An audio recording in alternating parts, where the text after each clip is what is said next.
मैं समझ सकती हूँ आप सभी का मन व्याकुल है दीदी की प्रखर और ओजस्वी वाणी सुनने के लिए। आप वो शिव की गंगा है जिन्होंने गुजराती परिवार में जन्म लिया, परंतु साउथ अफ्रीका नैरोबी से परमात्मा ने आपको इस ज्ञान के लिए चुना और न केवल चुना परंतु विश्वास किया कि आप ही वो माध्यम बनेंगी जो घर घर में परमात्म शिक्षाओं को, परमात्म ज्ञान के प्रकाश को पहुंचा पाएंगी। परमात्मा की नजर आप पर इस पर भी पड़ी, इसलिए भी पड़ी क्योंकि आपके जीवन में बाल्यकाल से ही श्री कृष्ण के प्रति प्रगाढ़ भक्ति, निस्वार्थ प्रेम और गहरी प्रीत की लगन थी, जिसके कारण से आपने श्री कृष्ण को अपने लौकिक जीवन में कोई भाई न होने पर उनको अपना भाई बनाया। आप सभी को जानकर खुशी होगी कि भाई के रूप में दीदी जी बाल्यकाल से ही श्री कृष्ण को राखी बांधती आ रही है। आप सोचो, जिसका भाई ही इतना शक्तिशाली, स्ट्रॉन्ग, सर्वगुण संपन्न, सर्व कलाओं से संपूर्ण होगा, वो बहन कैसी ना होगी। बहुत ज्यादा कुछ कहना चाहती हूँ दीदी के लिए, लेकिन समय तो पता नहीं क्यों आज बहुत तेजी से दौड़ रहा है, या मुझे ही ऐसा लग रहा है कि मैं तो दीदी के लिए जितना कुछ भर भर के लाई थी, लेकिन आप सभी के चेहरे कह रहे बहन जी अब आप हटो, हमें दीदी से सुनने दो। फिर भी मैं भी भीट बनकर दीदी के लिए कहना चाहूंगी परिचय के रूप में। 74 में ये ज्ञान का अलौकिक जन्म साउथ अफ्रीका के नैरोबी में हुआ। आपके आध्यात्मिक दर्शन और व्यावहारिक मेडिटेशन से प्रभावित होकर उन्होंने इन शिक्षाओं का अभ्यास किया और उन्हें अपने जीवन में धारण किया।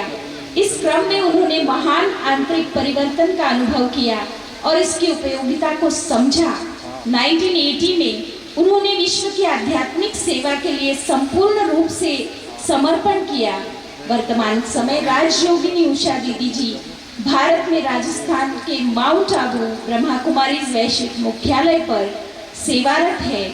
आपने अपने जीवन में सभी कार्यों को पूर्ण निष्ठा और निश्चलता के साथ किया है, जिनमें प्रमुख है वरिष्ठ राजयोग मेडिटेशन शिक्षिका के रूप में आप अनेक आत्माओं को राजयोग शिविर कराते हैं। स्वप्रबंधन प्रशिक्षिका के रूप में आपने बहुत सारे लोगों को सेल्फ मैनेजमेंट ट्रिक्स देकर के अपने आध्यात्मिक और लौकिक जीवन को बैलेंस करना सिखाया। आप आध्यात्मिक सलाहकार के रूप में अनेकों दिलों को जोड़ने का कार्य कर रही है।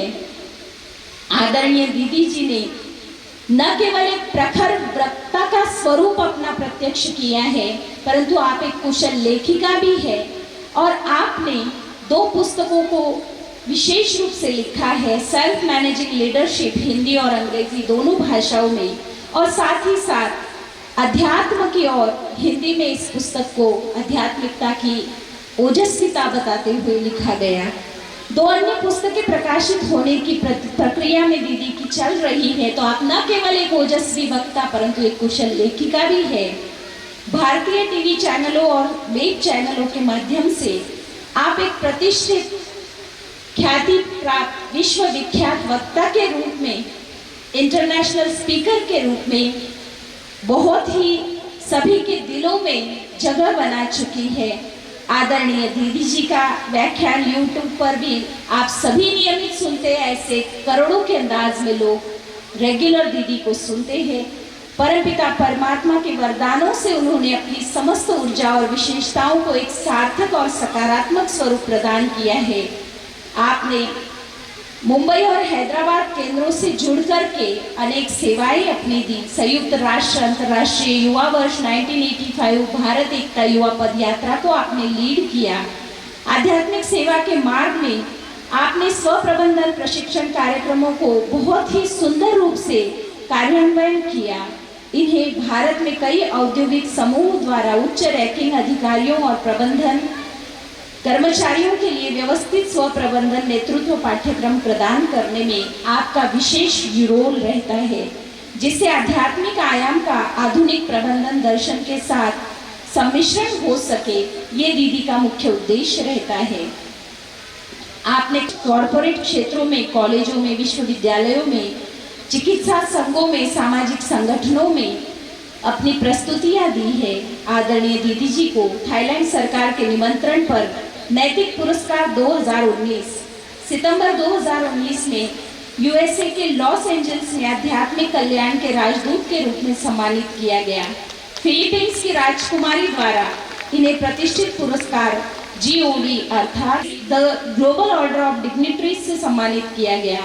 हाल ही में आपको विक्रमशील हिंदी विद्यापीठ भागलपुर बिहार के द्वारा विद्या वाचस्पति अर्थात प्रखर वाणी की धनी के रूप में सम्मानित किया। आपकी तालियों से हम उस क्षण को यहाँ महसूस कर सकते हैं। दीदी के लिए कहने के लिए बहुत कुछ है, अब मैं पूरा करती हूँ। बाकी का परिचय आगे के कार्यक्रमों में आपको मिलता रहेगा दीदी का, लेकिन अब आप सभी दीदी को सुनने के लिए उत्सुक है। मैं दीदी के लिए यही कहना चाहूँगी कि सोच नहीं सामान्य इनकी, ये सफलता की मूर्ति है। अद्भुत गायन करने वालों की ही जगत में होती कीर्ति है। ऐसी महान विभूति हमारी आदरणीय उषा दीदी जी हम सभी को सुनाएंगे श्रीमद् भगवत गीता की राह, वाह जिंदगी वाह। दीदी जी ओम शांति, ओम शांति, ओम शांति। विश्व कल्याणकारी, जगत नियंता, निराकार परमपिता परमात्मा शिव के सभी प्रिय संतान, मंच पर आसीन हमारी परम आदरणीय, परम श्रद्धेय शांता दीदी जी तथा सभा में उपस्थित सभी सम्मानित अजमेर के विशेष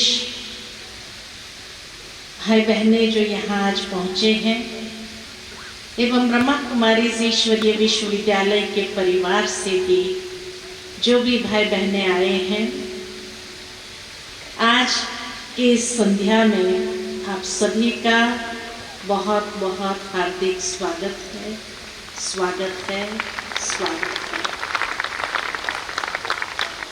बहुत सुंदर विषय बहन ने चुना है, श्रीमद् भगवत गीता की राह, वाह जिंदगी वाह। श्रीमद् भगवत गीता भारत का सर्वश्रेष्ठ शिरोमणि धर्म ग्रंथ कहो, कर्म ग्रंथ कहो, जो सारे विश्व के अंदर अद्वितीय है, जिसकी तुलना नहीं हो सकती, क्योंकि ये संसार का एकमात्र ग्रंथ है जिसमें भगवान वाच शब्द आता है,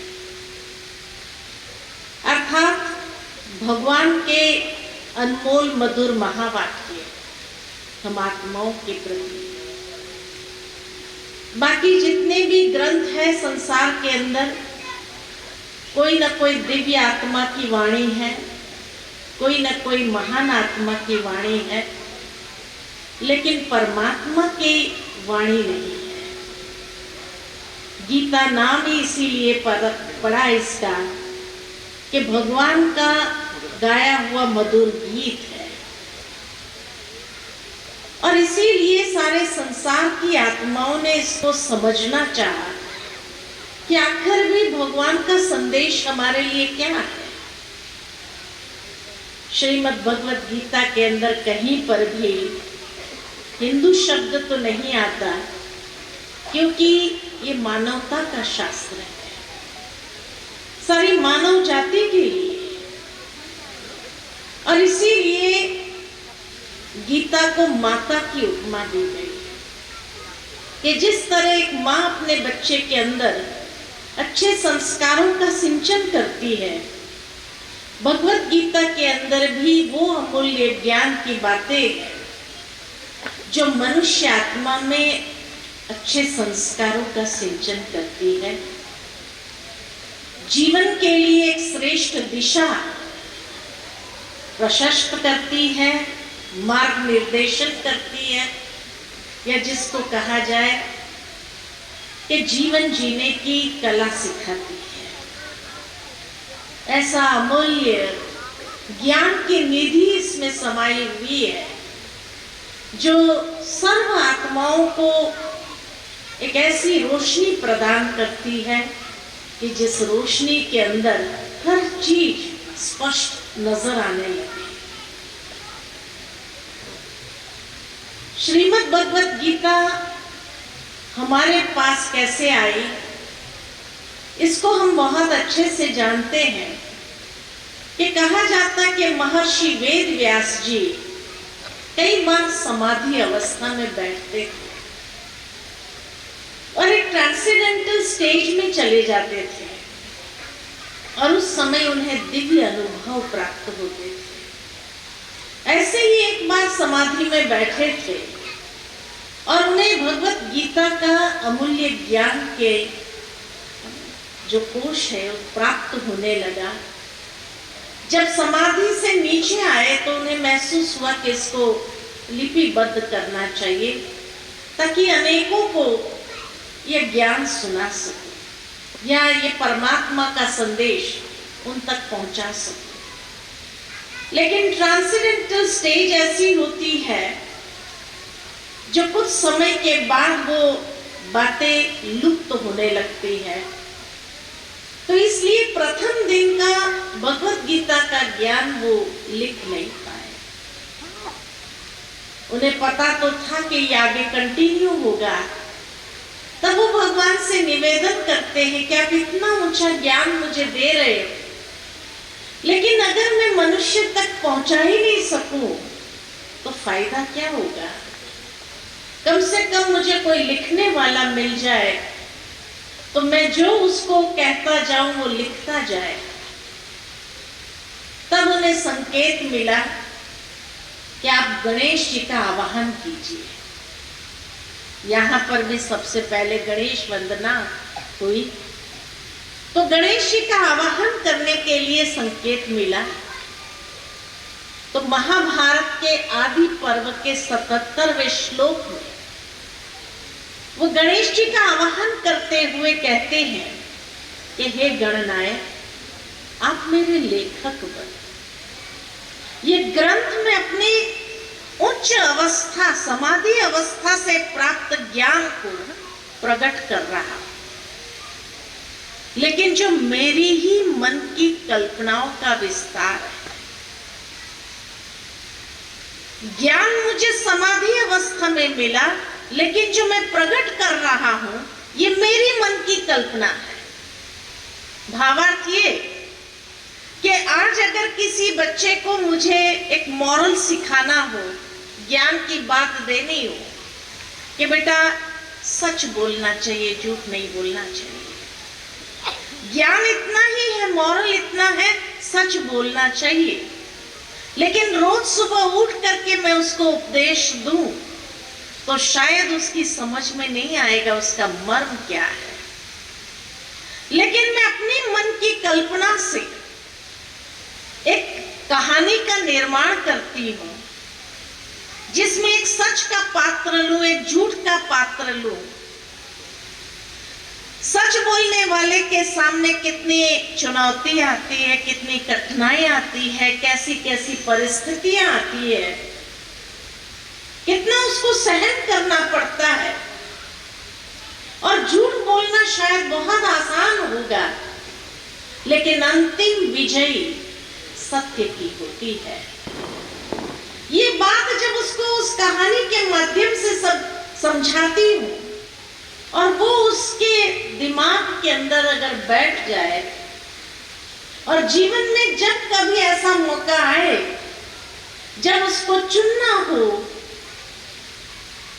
दो राहों पर आकर के अगर खड़ा हो जाए जहां उसको ये चुनना हो कि सत्य बोलूं या झूठ बोलूं। और उस वक्त उसको वो कहानी का स्मरण हो जाए और वो सोचता है कि अगर अंतिम विजय सत्य की है तो भले कितनी भी चुनौती आए उसके लिए मैं तैयार, मेंटली अपने आप को प्रिपेयर कर देता है और वो सत्य की राह अपनाने लगता है। अनेक चुनौतियां आती हैं, अनेक परिस्थिति आती है, अनेक बातें आती है, बहुत कुछ सहन करता है, लेकिन जब अंतिम विजयी सत्य की होती है तब वो समझता है कि सत्य की वैल्यू क्या होती है। और झूठ का रास्ता आसान होगा, लेकिन अंतिम क्षण में शायद सब कुछ हार जाएगा।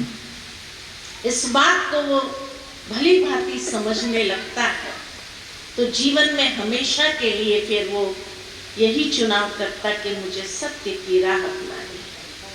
ठीक इसी तरह ज्ञान की जो बूंदें उसको प्राप्त हुई वो समाधि अवस्था में मिली, परंतु जो उन्होंने प्रेजेंट किया एक कथा के रूप में, जिसको कहा महाभारत की कथा, और उसमें अनेक पात्र लिए, जिस पात्रों के माध्यम से समाज के लोगों को कुछ शिक्षा देना चाहा, कुछ बातें समझानी चाहिए। लेकिन आज का समाज शायद यही समझने लगा कि ऐसा एक दौर था जब ऐसे लोग थे पांडव और कौरव, और उस समय भगवान को आना पड़ा और ये गीता ज्ञान दिया गया, और इसीलिए गीता के जो गुह्यतम बातें हैं उसको अपने जीवन के साथ आत्मसात नहीं कर पाए।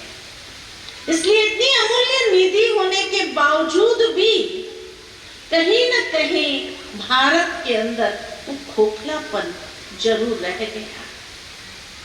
नहीं तो आज इस ज्ञान की निधि के माध्यम से भारत को विश्व गुरु बनने में कोई देर नहीं लगती है, क्योंकि यहाँ हर एक नर नारी इतने श्रेष्ठ जीवन को, या जैसे सब्जेक्ट है वह जिंदगी वह के रूप में जीना आरंभ कर देंगे अगर उस राह को पकड़ करके चले तो। अर्थात जीवन के अंदर सदा खुशियां, उमंग, उत्साह का अनुभव करने लगे। तो इसीलिए कहा कि ये ज्ञान बहुत श्रेष्ठ है, शिरोमणि है। आज से 500 साल पूर्व फ्रांस में नॉस्ट्राडामस हो गए, जिन्होंने विश्व का भविष्य गोले में देखा और उसको लिखा। क्या क्या उन्होंने देखा, यानी आने वाले समय में क्या क्या होने वाला है, हर बात उन्होंने लिखी, लेकिन एक काव्य के रूप में लिखा और इतनी अलंकारिक भाषा में लिखा जो आज भी कई लोग उसको पढ़ते हैं, मुश्किल से समझ पाते हैं। घटनाएं हो जाने के बाद जब उसका एनालिसिस करते हैं तो समझ में आता है ये बात तो नॉस्ट्राडामस ने आज से 500 साल पहले कही थी, यही हुआ। लेकिन पहले नहीं बता सकते हैं, और नॉस्ट्राडामस ने जो घटनाएं होने वाली है उसको लिखा, उसका सॉल्यूशन नहीं दिया। लेकिन हमारे भारत के ऋषि ऐसे थे जिन्होंने आज से 5000 साल पूर्व वर्तमान समय को देखा था, समाधि अवस्था में, कि क्या क्या होने वाला है, किस प्रकार के लोग और उनकी मानसिकता होगी। और इतना ही खाली लिखा नहीं है, लेकिन उसका समाधान भी दिया है। एक ही कथा के अंदर हर स्तर के समाधान भगवत गीता के अंदर प्राप्त होते हैं। इसीलिए तो भगवत गीता श्रेष्ठ मानी गई। कहा जाता है कि एक व्यक्ति की मनस्थिति जो अर्जुन के रूप में दर्शाई है, जो हमने बहुत सुंदर एक ड्रामा के रूप में, एक नृत्य के रूप में देखा कि अर्जुन की जो मनस्थिति थी, नर्वसनेस आ गई, उदासीन हो गया, हताश हो गया, निराश हो गया, शस्त्र छोड़ दिए और भगवान को विनती करने लगा कि मुझे ये युद्ध नहीं करना।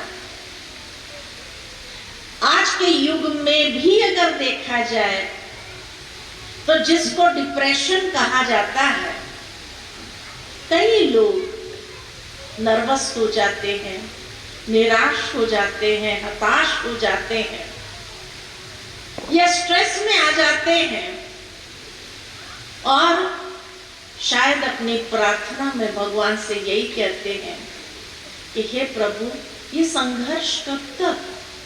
आई डोंट वांट टू फाइट। आज हर एक व्यक्ति का जीवन संघर्ष वाला जीवन हो गया है। किस क्षण में हम युद्ध नहीं कर रहे हैं? कोई अपने आप से लड़ रहा है, कोई दूसरों से लड़ रहा है, कोई हालातों से लड़ रहा है, कोई परिस्थितियों से लड़ रहा है। कौन नहीं लड़ रहा है? हर कोई तो लड़ रहा है।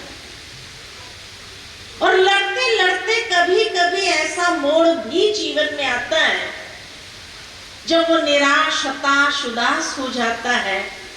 सारी क्षमताएं होने के बावजूद भी उसको छोड़ देता है, सारी शक्तियां होने के बावजूद भी उसको छोड़ करके गिव अप कर देता है कि अब आगे मुझे लड़ना नहीं है, मैं स्ट्रगल नहीं कर सकता, निराश होकर के बैठ जाते। अर्जुन की जब ये मनोदशा दिखाई, ये नृत्य में भी दिखाया कि जब उसने भगवान से कहा मेरा रथ बीच में ले जाओ, मैं दोनों सेनाओं को बहुत अच्छे से देखना चाहता।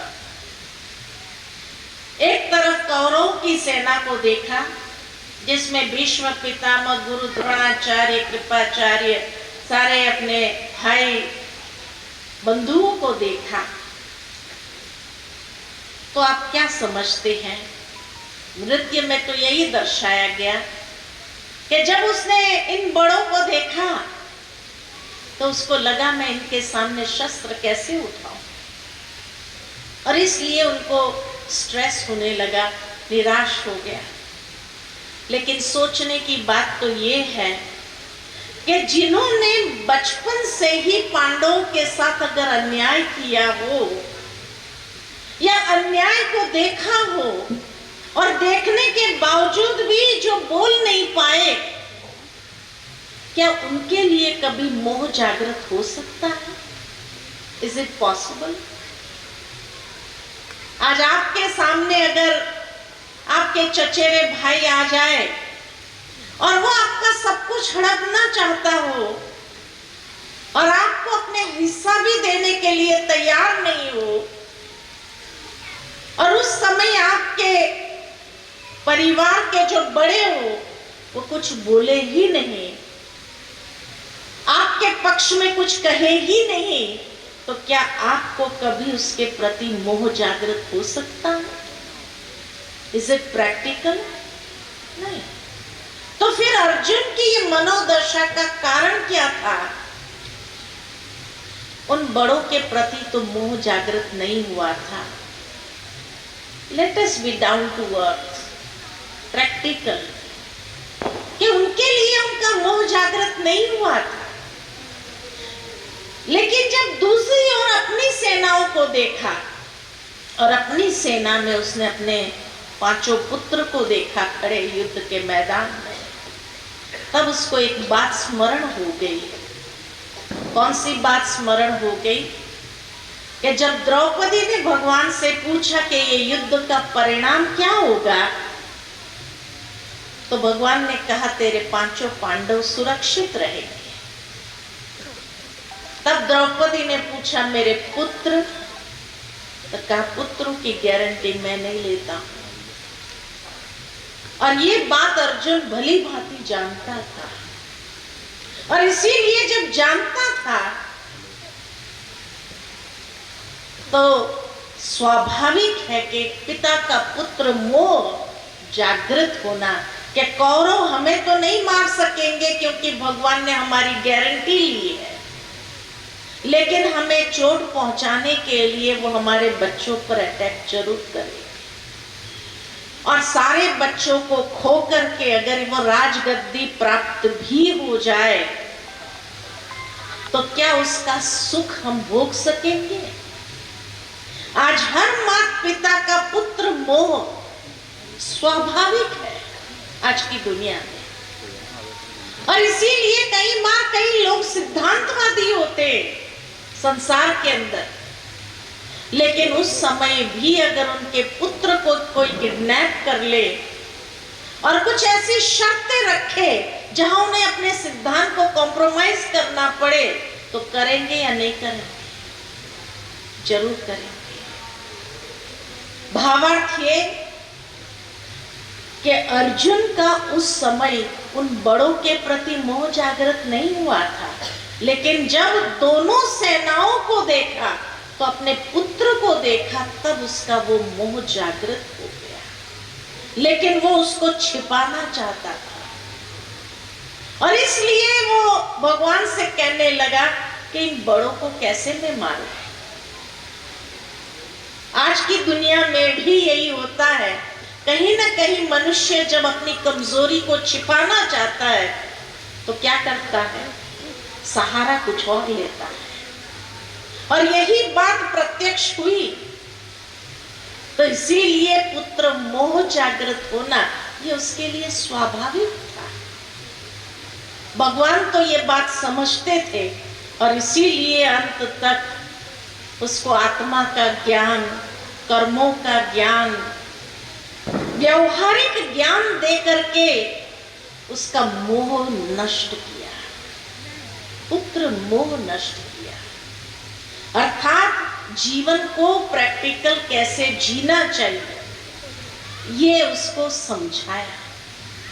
तब कहा गया कि जब महर्षि वेद व्यास जी ने समाधि अवस्था में ये बात देखी, वर्तमान समय को देखा कि मनुष्य की मानसिकता कैसी होगी, तो उसका समाधान भी भगवत गीता के अंदर दिया हुआ है। कहा जाता है कि भगवत गीता का ज्ञान इतना गुह्य है कि कई बार हमने पढ़ा होगा लेकिन समझ नहीं पाए। और समझ क्यों नहीं पाए? क्योंकि जो गहराई है उसको पकड़ नहीं पाए। कहा जाता है कि जब गणेश जी गीता लिखने के लिए पहुंचे तो उस वक्त उन्होंने भगवान महर्षि वेद व्यास जी से कहा कि मैं इतना फास्ट राइटर हूं, आप कंटिन्यू बोलते जाएंगे, रुकेंगे नहीं। जहां आप रुके मैं उठ के चला जाऊंगा, ये उसकी शर्त थी। महर्षि वेद व्यास जी के पास कोई और ऑल्टरनेट नहीं था, और वो भी गणेश जी जैसा अगर राइटर मिले, इतना बुद्धि का देवता जिसको कहा जाए, तो उन्होंने उस शर्त को तो मान्य कर लिया, लेकिन उन्होंने भी एक शर्त रखी जी के सामने और कहा, समाधि अवस्था में मैं जो कुछ भी बोलूंगा मेरी हर बात को आप समझकर लिखेंगे, बिना समझकर नहीं लिखना। तब कहा जाता है कि गणेश जी ने भी वो शर्त मान्य रखी, और उस समय जब पहला श्लोक उच्चारण हुआ कि धृतराष्ट्र संजय से पूछता है कि धर्म क्षेत्र कुरुक्षेत्र में पांडु पुत्र और मेरे पुत्रों के बीच में क्या हो रहा है, ये संजय उसका पूरा वर्णन करके मुझे सुनाओ। प्रथम श्लोक में ही कहा जाता है कि गणेश जी को रुकना पड़ा यह समझने के लिए, क्योंकि आज से 500 साल पहले भी भारत के अंदर यह संस्कृति थी, ये कल्चर था कि पूरा गांव एक परिवार के नाते से रहता था। कभी मेरा तेरा का भाव नहीं था, ये संस्कृति थी, वसुदेव कुटुंबकम की भावना जागृत रूप में थी आज से 500 साल पहले। तो 5000 साल पहले तो क्या कल्चर होगा, कितना डिवाइन कल्चर होगा, जहां के लिए कहा जाता है कि भारत सोने की चिड़िया थी, एक घाट पर शेर और गाय पानी पीते थे, कोई हिंसक भावना नहीं थी। और उस समय महर्षि वेद व्यास जी ये लिखा रहे हैं कि भाई धृतराष्ट्र पूछ रहा है कि धर्म क्षेत्र कुरुक्षेत्र, वहां पर पांडु पुत्र और मेरे पुत्र के बीच में क्या हो रहा है, इसका वर्णन करके सुना। पहली बात तो उसको यह समझना था कि कुरुक्षेत्र को ये विशेषण क्यों जोड़ा गया, उसको धर्म क्षेत्र क्यों कहा गया। भाई सीधा पूछते थे कुरुक्षेत्र के मैदान में क्या हो रहा है बताओ, लेकिन इतना स्पष्ट करके धर्म क्षेत्र कुरुक्षेत्र और पांडु पुत्र मेरे पुत्र, जबकि एक ही परिवार के लोग हैं, कुरु परिवार, तो वहां तेरे मेरे का भाव कहां से आया। इसलिए कहा कि आज से 5000 साल पूर्व वर्तमान समय को देखा था, क्योंकि ये भाव मेरे और तेरे का कलयुगी भाव है। ये भाव को उसने स्पष्ट रीति से देखा था। आज एक परिवार के अंदर सगे भाई होते हैं, सगे भाई, दो छोटे बच्चे हो और एक भाई को कहो कि भाई तुम अपने बड़े भाई के साथ या छोटे भाई के साथ मिल करके ये खिलौना खेलना, क्या कहेगा, ये मेरा खिलौना है, मैं नहीं खेलूंगा उसके साथ, मैं ही खेलूंगा। ये आज का भाव है या नहीं है, प्रत्यक्ष रूप में देखते हैं या नहीं देखते हैं। तो गणेश जी को भी ये समझना पड़ा कि आखिर भी ये मेरे तेरे का भाव एक ही परिवार के अंदर कहां से आया। व्यास जी का आशय जो था, वर्तमान समय की जो परिस्थितियां आने वाली है उसको लेकर के था कि ये भाव समाज के अंदर तो क्या हर परिवार के अंदर व्यापक हो जाएगा।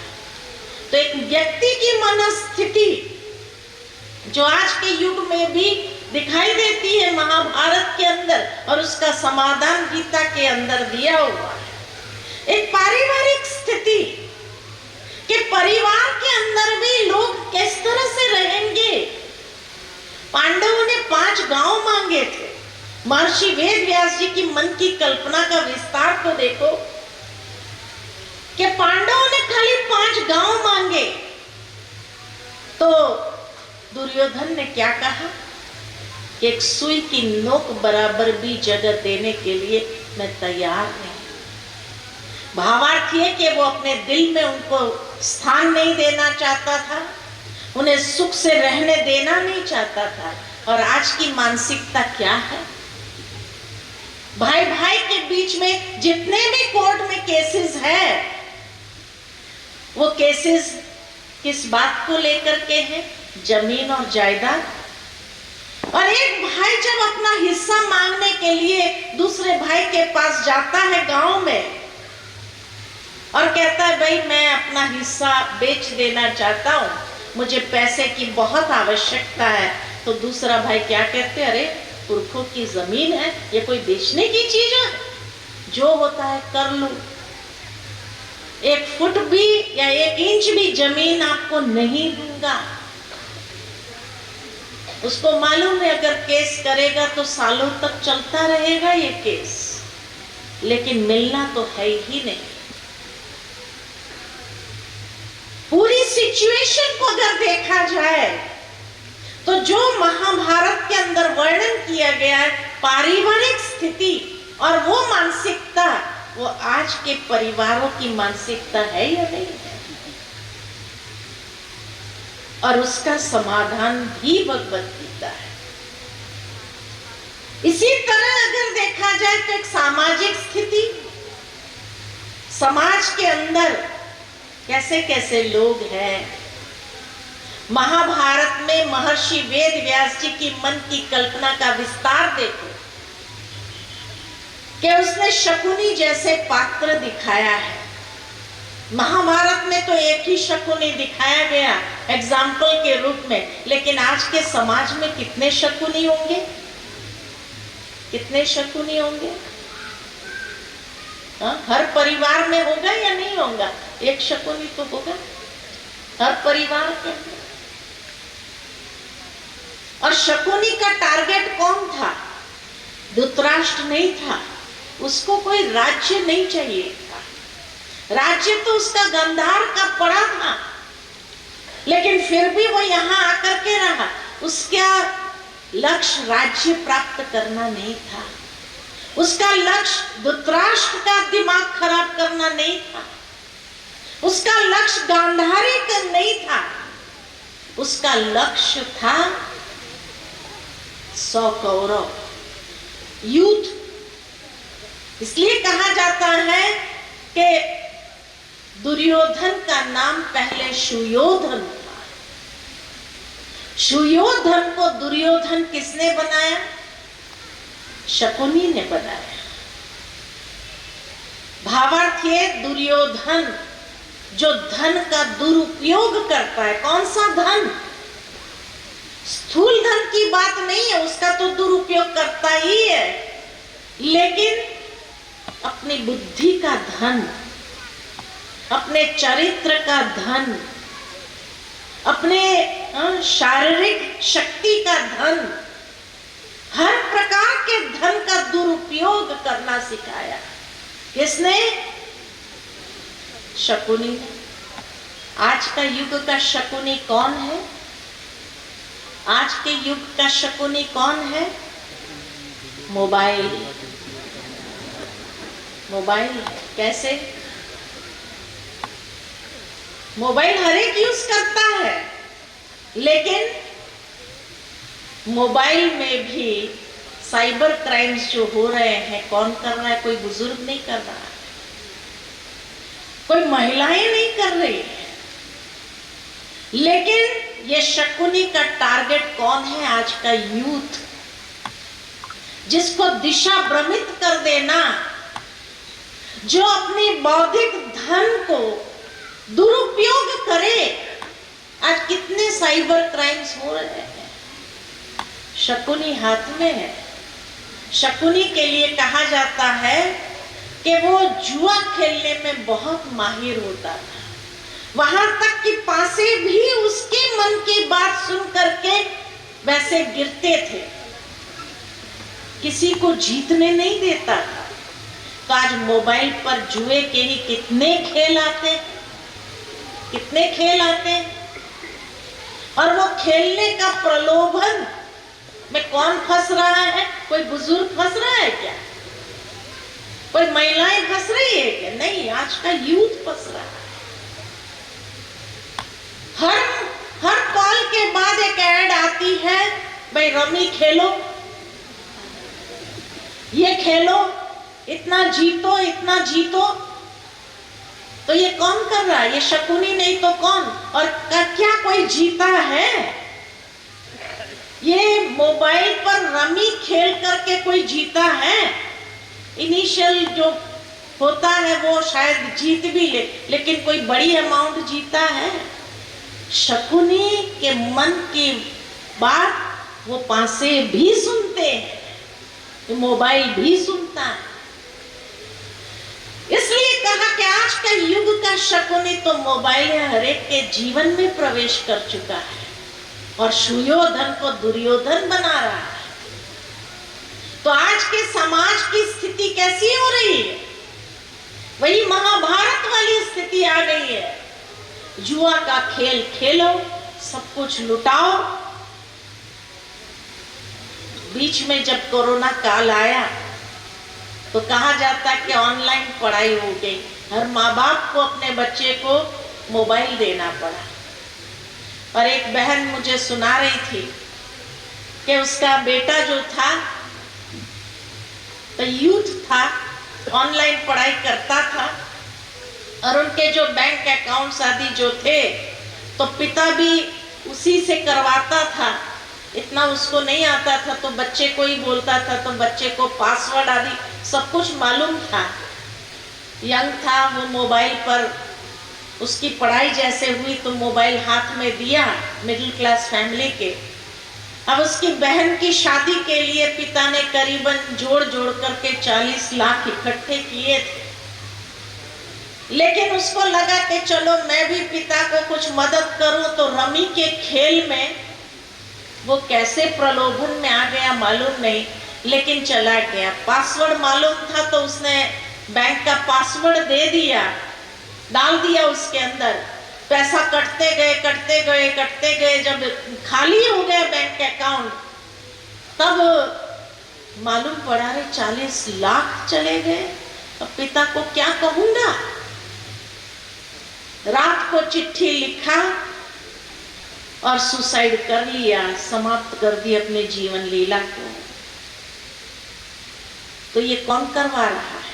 इसलिए कहा महाभारत में तो एक ही शकुनी दिखाया, लेकिन आज के समाज के अंदर कितने शकुनी हैं? हर एक के हाथ में एक शकुनी है। और माँ बाप कितना ध्यान रखेंगे बच्चों का? पहली बात तो उनको भी मालूम होना चाहिए कहाँ कहाँ वो जा रहा है, कौन सी साइटों पर जा रहा है, वो वही मालूम नहीं है उसको।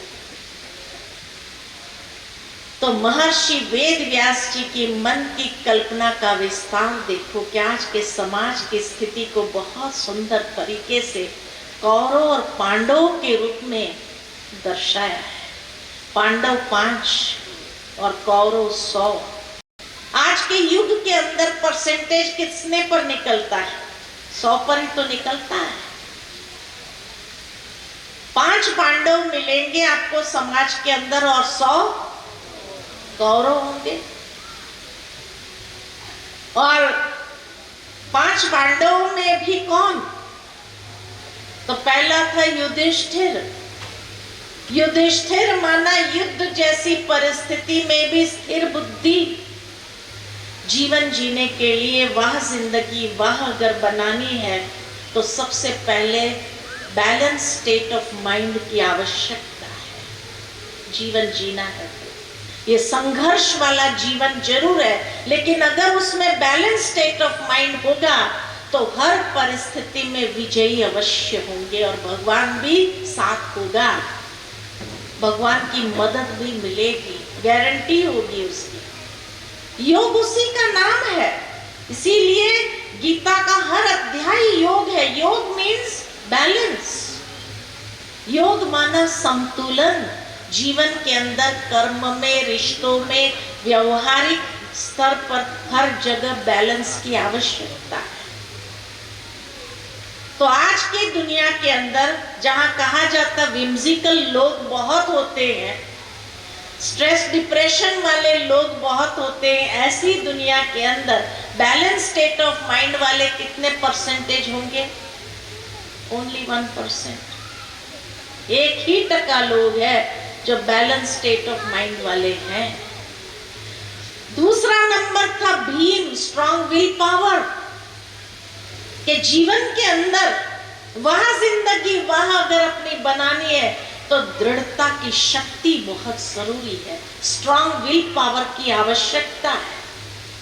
लेकिन आज विल पावर तो छोड़ो, लोगों का कॉन्फिडेंस लेवल कम हो रहा है, कॉन्फिडेंस ही खत्म हो रहा है।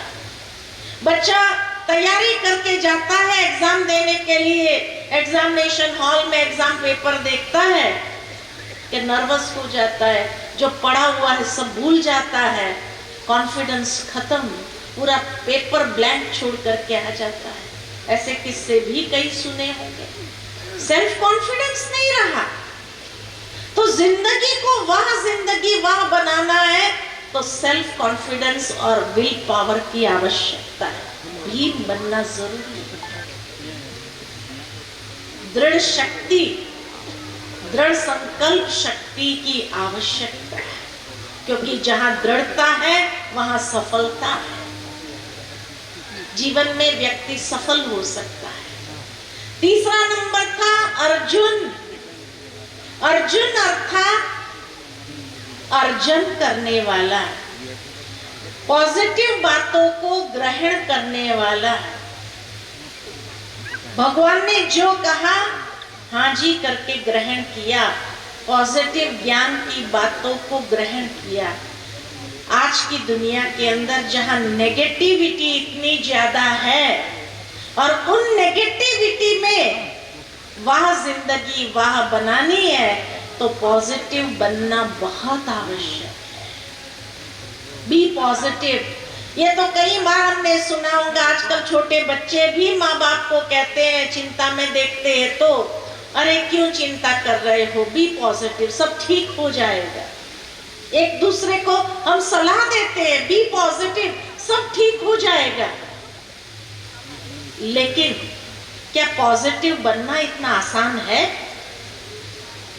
दूसरों को सलाह देना तो आसान है कि कोई अगर नेगेटिव सोच रहा है तो हम उसको बहुत अच्छी सलाह दे सकते हैं, बी पॉजिटिव, सब ठीक हो जाएगा। लेकिन जब ऐसी ही परिस्थिति हमारे सामने आती है और हम जब नेगेटिव सोचने लगते हैं, अरे क्या होगा, चिंता करने लगते हैं, और वो व्यक्ति हमें याद दिलाता है कि हमें तो बड़ी अच्छी सलाह दे रहे थे, अभी तुम्हारा क्या हुआ? तो हम क्या कहते हैं, मेरी बात अलग है, तेरी बात अलग है। तेरे केस में तो आज भी हम कहेंगे तुम नेगेटिव था, मेरा तो केस ही अलग है ना। I am trying to be practical, है नेगेटिव, लेकिन क्या कहते हैं, हम ट्राइंग टू बी प्रैक्टिकल। वह जिंदगी वह अनुभव करना है, बी पॉजिटिव हर क्षण। और पॉजिटिव ऊर्जा कहां से मिलेगी? अध्यात्म से पॉजिटिव ऊर्जा मिलेगी। इसीलिए भगवान ने भी अर्जुन को 18 अध्याय का जो ज्ञान दिया ना, वो अध्यात्म ज्ञान दिया। बिना अध्यात्म के कोई पॉजिटिव हो नहीं सकता है। आज जीवन के अंदर आपके व्हाट्सएप पर जितने भी सुबह सुबह के गुड मॉर्निंग मैसेजेस आते हैं, वो मैसेज को पढ़ करके उसकी गहराई को समझने का प्रयत्न करेंगे तो आप देखेंगे उसके रूट्स कहीं ना कहीं अध्यात्म में ही है, स्पिरिचुअलिटी में ही है। बिना स्पिरिचुअलिटी के पॉजिटिविटी आ नहीं सकती है। यही भगवान ने अर्जुन को गीता के अंदर सिखाया। तो वह जिंदगी वह अगर आज के युग में अनुभव करने हैं तो बी पॉजिटिव, ये मंत्र भगवान अर्जुन को, यानी हम सब अर्जुन को दे रहे हैं। तभी आपके अंदर ऊर्जा आएगी, शक्ति आएगी और हर समस्या का हल आप करते हुए सफल हो सकेंगे। चौथी बात, नकुल जो नियमों पर चलता था, सिद्धांतों पर जीवन जीता था, आज की दुनिया के अंदर जहां न उठने का, न बैठने का, न खाने का, न पीने का कोई प्रकार का नियम सिद्धांती मनुष्य जीवन में नहीं रहा, वहां से सिद्धांत कैसे आ सकते हैं? तो जीवन को अगर पॉजिटिव बनाना है, वह जिंदगी वह अनुभव कर, तो कुछ संयम जीवन के अंदर आवश्यक है। बिना संयम के जीवन की ऊंचाइयों को प्राप्त नहीं कर सकते। कुछ सिद्धांत जीवन के अंदर आवश्यक है। और पांचवा था सहदेव, जो ये चारों को हर बात में अपना सहयोग देता था। सहयोगी बनना, आज की दुनिया में अच्छे कार्य में सहयोगी तो कई लोग बन जाते हैं, लेकिन सहयोगी बनने के बाद एक अपेक्षा रहती है, मेरी नेम प्लेट यहाँ जरूर लगनी चाहिए, लोगों को पता चलना चाहिए मैंने इतना सहयोग दिया है। लेकिन सहदेव ने बिना किसी अपेक्षा के सहयोग दिया, तब वह जिंदगी वह अनुभव हो सकती है। अपेक्षा रखेंगे तो वहां से दुख की ही प्राप्ति होगी, अशांत हो जाएगा मन। लेकिन अगर मन की शांति चाहते हैं तो अपेक्षा छोड़ दो, यह अध्यात्म कहता है। तो ये 5 जो क्वालिटीज है, ये हमारी जिंदगी को वह जिंदगी वह बनाती है। बिना किसी अपेक्षा के अपना सहयोग दो, संयम से जीवन के अंदर चलो, पॉजिटिव बनो और दृढ़ता के साथ आगे बढ़ते चलो और बैलेंस के साथ आगे बढ़ो। ये 5 बातों को जिसने जीवन के अंदर ग्रहण किया वो हर परिस्थिति में भी मुस्कुराता है। जैसे हमारी दामिनी बहन ने कितना सुंदर गीत गाया, मुस्कुराते चलो। जिंदगी के अंदर बातें तो अनेक आएंगी, परिस्थिति अनेक आएगी, लेकिन हर बात में मुस्कुराना सीख लो तो वह जिंदगी, वह अनुभव होने लगेगी। नहीं तो कौरवी वृत्ति को अपनाओ, और कौरवी वृत्ति को अपनाएंगे तो कभी जिंदगी वाह नहीं होंगी। हर क्षण हार का सामना करना पड़ेगा। मैं इंटरनेट पर बैठ करके 100 कौरवों के नाम ढूंढ रही थी। आश्चर्य की बात थी कि मेजॉरिटी के नाम दू से आरंभ हो रहे थे। दुर्योधन, दुशासन, दुश्शल, दुर्विमोचन, दुष्कर्ण, दुर्मुख, दुर्बुद्धि, ये सारे कौरवों के नाम। और दू का मतलब है दुष्टता, जो दूसरों को दुख देना जानता है। तो मेरे मन में विचार चलने लगा कि आज कलयुग में तो माँ बाप अपने बच्चों के इतने अच्छे अच्छे नाम रखते, चुन चुन करके मीनिंगफुल नाम रखते हैं। क्या धृतराष्ट्र और गांधारी को कोई अच्छा नाम ही नहीं मिला, जिन्होंने अपने बच्चों के नाम दूसरे ही रख दिए? लेकिन यही बताता है महर्षि वेद व्यास जी की मन की कल्पना का विस्तार देखो कि अगर ये दुष्टता का भाव लेकर के चलेंगे तो जिंदगी वाह जिंदगी हो सकती है क्या? कभी नहीं होगी। हर क्षण हार का मुंह देखना पड़ेगा, हार खानी पड़ेगी। जीवन के अंदर गिरना स्वाभाविक होगा, कभी उठ नहीं पाएंगे और हमेशा असफल जीवन में होते रहेंगे। तो इसीलिए भगवत गीता, महाभारत हमें यही सिखाता है कि जीवन के अंदर यह दुष्टता का भाव, दुख देने का भाव कभी आपको दुआ के पात्र नहीं बनाता है, कभी आपको अनेकों के आशीर्वाद का पात्र नहीं बनाता है, कभी आप पुण्य के खाते को जमा नहीं कर सकते हो। बैंक बैलेंस ही नहीं होगा तो खुशी कहां से होगी जीवन के अंदर? तो इसलिए इन सब से दूर रहो। ये दुष्टता वाले जो भाव, एक एक इंद्रिय दुष्टता लिए हुए। दुर्विमोचन माना जिसकी दृष्टि ही बुरी। दुष्कर्ण जो बुरी बातें सुनने के शौकीन, इसका क्या हुआ, उसका क्या हुआ, अरे क्या मतलब आया हमारा। लेकिन 10 लोगों की 10 प्रकार की बातें सुन सुन करके दूसरों को सुनाना दुर्मुख, बुरी बातें सुनाने के शौकीन। तो एक एक इंद्रिय दुष्टता का भाव, दुर्बुद्धि, जिसकी बुद्धि के अंदर दुष्टता वाले प्लान ही चलते रहते हैं। तो इसीलिए कहा उस दुष्टता के भाव से स्वयं को दूर रखो तो वह जिंदगी वाह, वो चारों ओर होंगे। ये नेगेटिविटी है जो समाज के अंदर फैली हुई है, लेकिन सावधान। हर कदम जो चले, जब स्वयं के ऊपर अटेंशन रखते हुए चलेंगे तो जिंदगी का स्वरूप ही बदल है। ये गीता हमें सिखाती है। और लास्ट में एक बहन, वो भी दुश्शीला, शील माना चरित्र, जिसका चरित्र ही दुष्टता वाला था। एक प्रसंग में मैं जब ये बात कह रही थी एक कार्यक्रम में, तो एक बहन आकर लास्ट में मुझे कहने लगी, बहुत एक्यूरेट बोला बहन जी आपने। कैसे? मैंने पूछा कैसे एक्यूरेट है? तो कहा दीदी आप तो सीरियल नहीं देखती हो, लेकिन टीवी पर जितनी भी सीरियल आती है ना, उसमें हर सीरियल में एक दुश्शीला जरूर होती है। जो परिवार के अंदर सुख शांति को खत्म करती है और घर घर में आग लगाती है, एक दुष्शिला जरूर होती है जिसके अंदर इतना दुष्टता का भाव, जो परिवार की सारी शांति खत्म कर। तो समाज में ऐसे लोग हैं तभी तो सीरियल बनती है।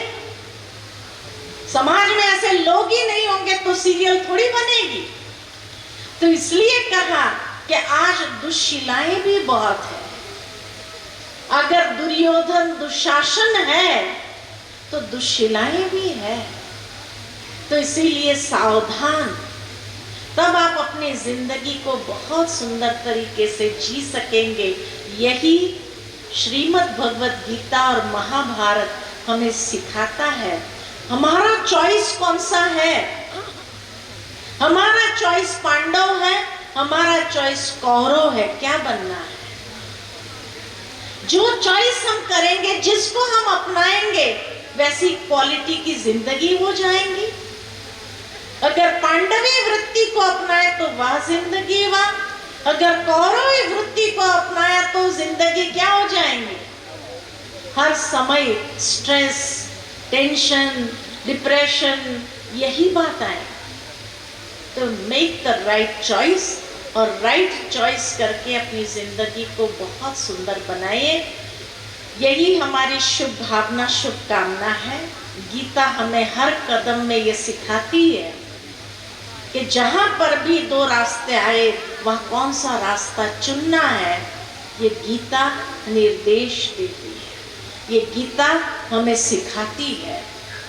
और अगर उस दृष्टिकोण से आप गीता को पढ़ेंगे तो आपके हर समस्या का हल आपको गीता के अंदर मिल जाएगा, गारंटी है। जीवन के प्रति दृष्टिकोण बदलने लगा जब मैंने गीता का अध्ययन किया। बहुत सारे मन के प्रश्नों का जवाब मिला, बहुत सारी बातें। भले जो अर्जुन ने प्रश्न पूछा भगवान से, कई बार हम लोगों के मन में वही सारे सवाल होते हैं और वो सारे सवालों का जवाब हमें भगवत गीता से मिलता है। मन क्यों भटकता है, मन क्यों अशांत होता है, ऐसे अनेक प्रश्न व्यक्ति के अपने जीवन के अंदर जो है, वो सारे आंसर्स हमें भगवत गीता से मिलता है और अपने जीवन के प्रति भी एक दृष्टिकोण बदलता है और बहुत सुंदर एक ऐसी इंसाइट प्राप्त होती है कि जिस इंसाइट को प्रैक्टिकल जीने लगे हम, तो हमारी जिंदगी बहुत सुंदर हो जाती है। इन्हीं शब्दों के साथ वाणी को विराम देती हूँ। बहुत बहुत धन्यवाद।